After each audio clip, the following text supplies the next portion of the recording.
Hi. Nice to see all of you again. It is nice to be seen. We're usually just a nebulous mist. Well, it was good I came this morning because I realized all this morning I was negatively creating about my upcoming ad for my hypnosis business. When money gets a little tight, I have the hardest time with that. In other words, I'm not afraid of death. I'm not afraid of pain or injury. But when the bank account gets tight, it gives me more trouble than anything else.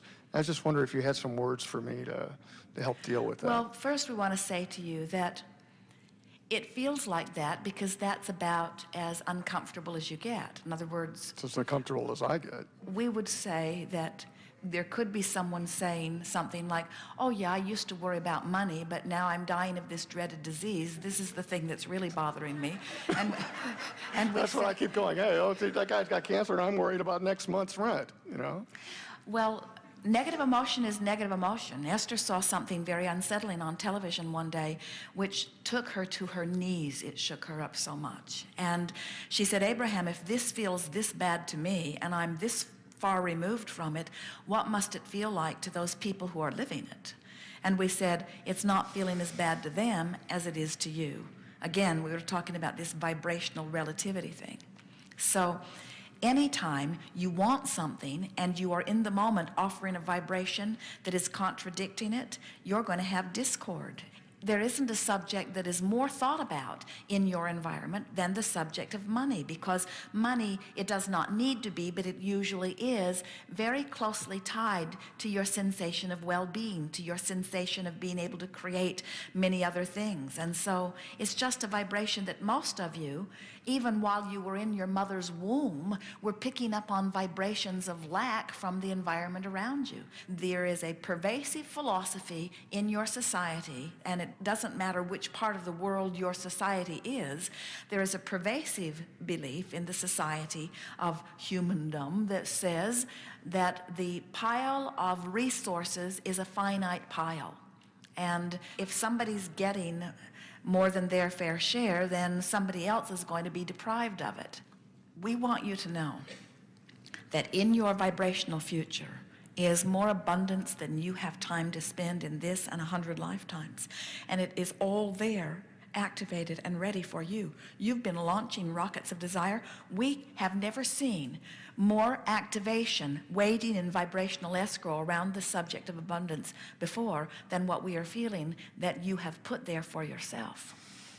So all you have to do is find some way of getting closer to trusting that it's there, which is further from doubting. In other words, it's all about that emotional journey. It is. And as you make that journey, you only have to trust a little more for some of it to come in. You don't have to have absolute faith and belief for things to improve. You just got to start tipping that way. Okay. We also want to say to you that, and we have not said this here today, but it is really important to know, all of this launching of thought that we've been talking about, because what I'm thinking and what I'm feeling and what is manifesting is always a vibrational match. So your vibrational future has probabilities of things that you're going to love when they unfold and things that you would not love when they unfold. In other words, as you've been beating the drum of different things, you've launched different things into your vibrational future. As you feel negative emotion as you're walking merrily along your way, that means you're walking toward the manifestations of things you do not want. Okay. When you feel positive emotion as you are walking along, that means you're walking toward things that you're going to like when they unfold. 99% of every creation is complete. So when something not wanted happen and you say, where did that come from? That just came out of the blue. We say, hardly.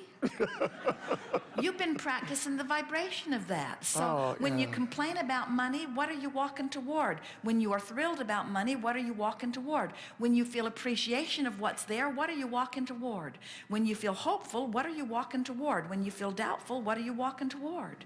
When you feel free, what are you walking toward? When you feel uncomfortable that somebody is charging too much for something, what are you walking toward? When you feel appreciative that you can get it at any price, what are you walking toward? toward?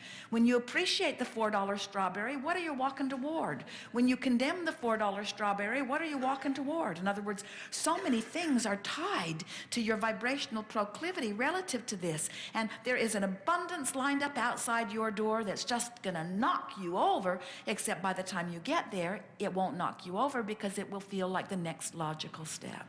Don't be hard on yourself, because you are not deliberately holding yourself apart from the vibration that lets in what you want, any more than any of your clients are deliberately holding themselves in a vibrational pattern that doesn't let them in. Okay. You're coaching people into self-hypnosis. So let's hear a little of it here for yourself. In other words, if you were coaching someone else and you wanted them to feel more abundant, wouldn't you offer words that would soothe them? And so from where you stand, what is the most soothing statement for you that you can conjure from right here where you stand? I have so many wonderful ideas and projects, and they're all on the cusp of happening. All right, now that all feels sort of out there, and so that didn't feel all that soothing to us. Okay. So try again. I've worked on everything else in my life. 4 years ago, nothing in my life was working. Now everything else is working.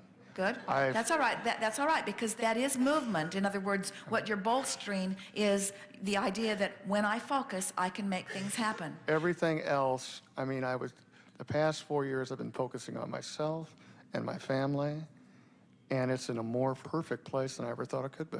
And this vibration around money was just a more stubborn vibration than I realized. And I'd grown so accustomed to the way money feels that I was missing guidance that was letting me know that I was continuing a thought that wasn't letting me go to where I want to go. And now I realize that my thought around money and the way money feels has been in a deeper, darker vibration than I have been willing to own up to, because I am a teacher. And as a teacher, I want to be able to express success. And so I haven't even wanted to admit the powerlessness that I've been feeling around money.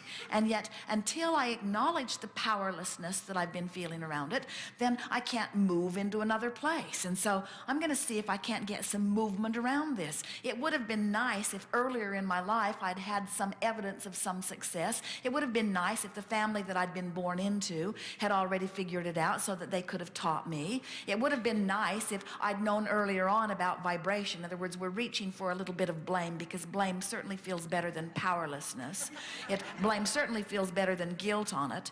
And it would have been nice, but there are a lot of people, I believe, that were like me, who were raised in environments or who did not have much evidence of abundance around them, that through osmosis sort of picked up on this vibration. And you know, the more I think about it, the more I think that maybe this might be a good thing for me to be living, because I have this one last thing that I'm going to vibe into place. And I'm talking to people all day, every day, who have vibrations stuck in their craw that they don't know how they got stuck there. There's certainly nothing wrong with having a sticking point, because all a sticking point is a habit of thought that contradicts something that I want. And for heaven's sakes, when you look around this world, how many people do you hear say you can have everything you want financially, in comparison with the people that hear you say, do you think money grows on trees? Do you think that you can have everything that you want? Do you think that the universe revolves around you?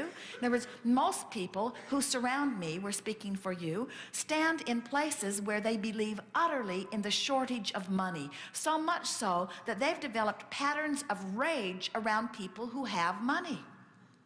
Jerry and Esther, as they drive around in this magnificently and extraordinarily expensive monster bus, they are delighted to see how many people pass them giving thumbs up, how many people are giving them the high five sign, how many people are expressing their appreciation for this magnificent thing that they have.